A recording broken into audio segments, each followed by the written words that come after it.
Gato is back at it here to give everyone another Game of Thrones Season 8 episode review video. Before I get into that, though, pretty important, if you aren't caught up to the point where I am in rewatching or watching Game of Thrones, or you're just not entirely sure, then you definitely need to take the initiative and pay attention to the episode's title, which, of course, I'll mention as well as put in the description for you. If that happens to be the case and you're not caught up, it would be my recommendation that you don't watch this video any further, just to stay away from any potential spoilers.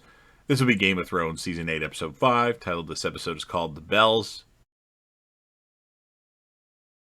This will be my review, reaction, recap after just finishing watching the episode. Starts off with Varys writing a letter about Jon Snow's true heritage when one of his little birds, as he likes to say, informs him that Daenerys still continues to refuse food.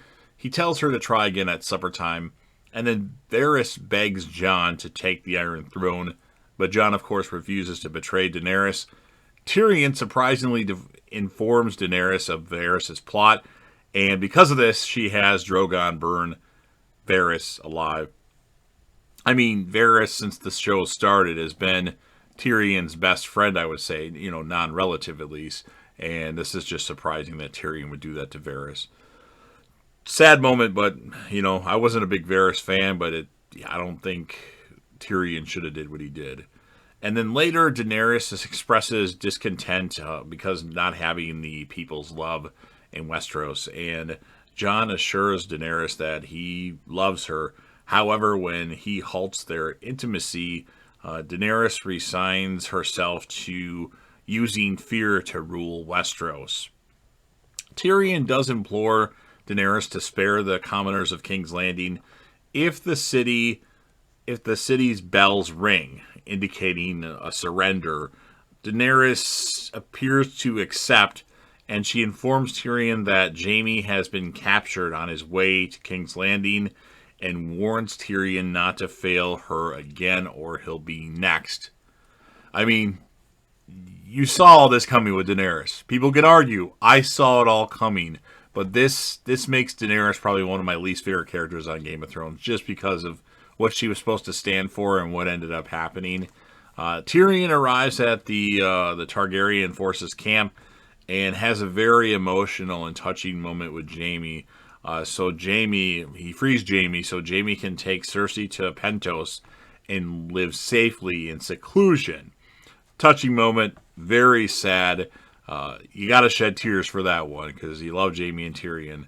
And then later, Arya and the Hound enter the Red Keep amongst the civilians. Cersei is using as human shields. So the battle begins with Daenerys and Drogon burning the Iron Fleet, the Golden Company, and the city's defenses. Grey Worm kills Harry Strickland, and Daenerys' army storms King's Landing. Outmatched, the Lannister forces decide to drop their weapons, and the city's the city rings the bell, indicating their surrender. Daenerys is sitting like on Drogon on a building or something like that. And you can just see her like flipping out in her head, and Daenerys declines the surrender, and atop of Drogon burns random parts of the city for a while her army participates in the massacre on the ground. Pretty good stuff on the ground. I mean, it sucked, and this was totally against anything Jon Snow stands for. Grey Worm just went crazy in this episode, but there's interesting and cool choreographed scenes on the ground for this, like they do in a lot of these episodes, like Battle of the Bastards and Blackwater. So that was interesting.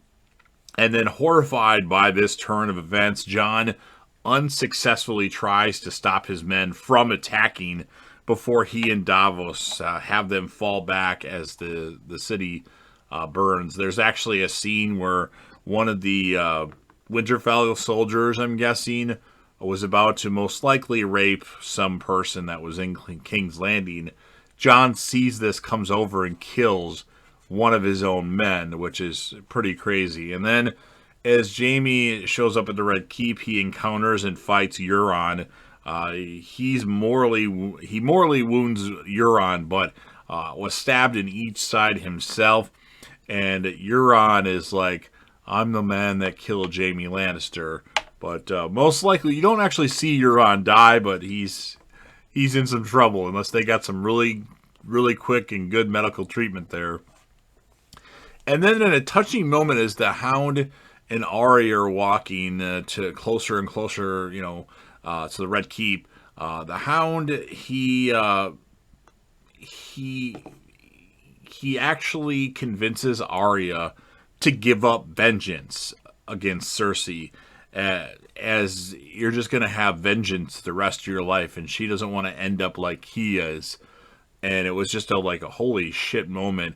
And then, the Hound starts walking forward again, and Arya goes back. She stops and says, Sandor. I don't think she's called him by his real name before. Thank you. They were a good duo. I will say that. I liked Arya and the Hound together. And then as Cersei and Qyburn attempt to escape, and there's parts where Cersei's standing there at the Red Keep, and she won't leave, and she starts crying, realizing that shit's just about to go down, and she's got to depart. So as they attempt to escape, the Hound arrives and kills all the Queen's Guard people in order to fight his brother, the Mountain. So the Mountain kind of starts walking towards him, and then Cersei says, Sir Gregor, stay by my side. And he stops and kind of looks at her, and then he turns back around and then starts walking towards the Hound again.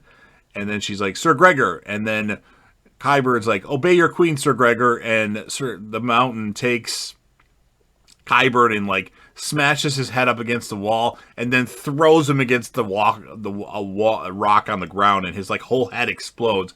Fucking brutal ass kill for Cersei's hand, Qyburn. Rest in peace, Qyburn. So we've lost Euron Greyjoy, we've lost Qyburn, we've lost Varys already in this episode, and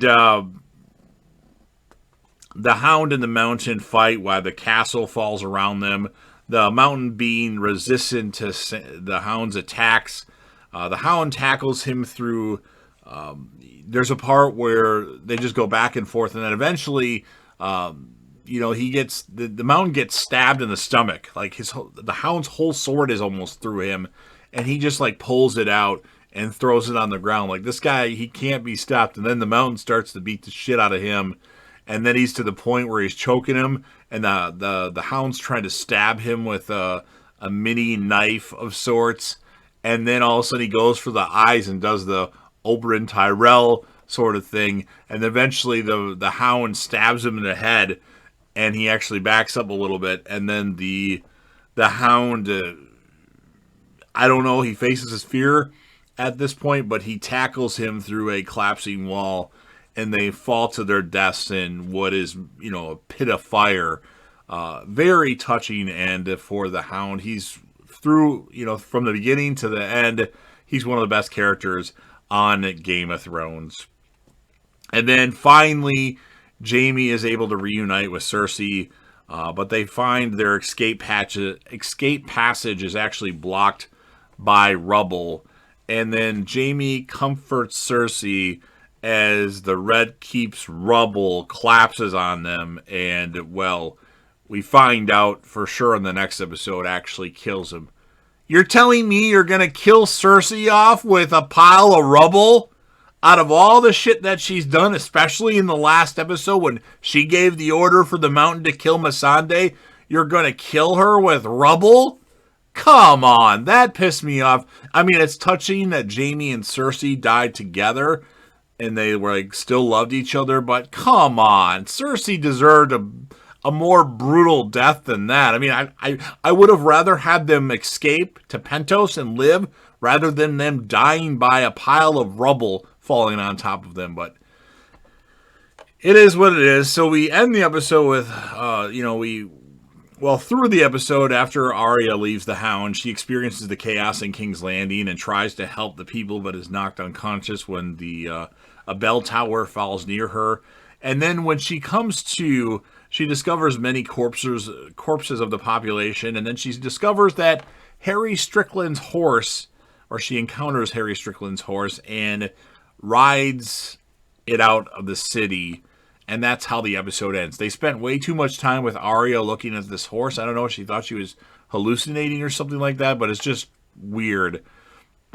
You should have just ended the episode with Jaime and Cersei being, rubble falling in on top of them. There was no need to go back to Arya. You could have started with Arya in the next episode, but it is what it is. So in this episode, we end up losing, of course, Varys. We end up losing Qyburn. We end up losing Euron Greyjoy, the Hound, the Mountain, Jaime, Cersei, Harry Strickland, who the Golden Company was pretty much useless when it came to it. I'm trying to think if there's anybody else I'm forgetting. Varys, the Hound, the Mountain, Euron Greyjoy, the Qyburn, Cersei, Jaime. Crazy episode. Although I obviously have issues with Jaime and Cersei being killed by a pile of rubble, and the Daenerys fully becoming the Mad Queen, as I thought was going to happen. People could argue, like, no, she wouldn't do that. The writing was on the wall since the beginning of the Game of Thrones that she could turn into what her previous relatives were. So that's it for my review of this episode. I know I was really critical when this episode first aired, because I have done a review on this back when it aired in 2019, as I was able to do all Season 8's episode reviews. I'm going to give this episode a score of a 6.9 out of 10. I liked some of the stuff. Obviously, the Clegane Bowl was fucking awesome. I loved that. I think Cersei obviously deserved a more brutal death if you're going to kill her off. Otherwise, like I'd mentioned, I would rather have her actually escape with Jaime and live happily ever after, because I started to feel for Cersei in this episode as how brutal Daenerys was, killing all these innocent people with Drogon. So with that being said, my character of the episode, I really want to give it to Cersei, because Cersei was such a great character. But of course, there's Daenerys, who turned into the biggest villain of Game of Thrones on this particular episode. But I'm going to give it to the Hound, because the Hound had a great arc from beginning to end. He was an awesome character. It sucked that he left for a season. Season 5 certainly lacked him, but I love the Hound as a character. So you've heard what I have to say, of course. Now it's your turn. First of all, if you're a fan of Game of Thrones, make sure you smash that like button or thumb up the video. If you want to share this across all your social media, platforms, I would greatly appreciate that. Don't forget to sound off in the comment section about your thoughts on the episode. Who would you give the character of the episode to, and what would be your score? And of course, last but certainly not least, trying to grow the channel. It takes some time, though. Don't forget to hit that sub button, subscribe to the channel, join the team, show your damn support, and be a part of something special. And JDev will return.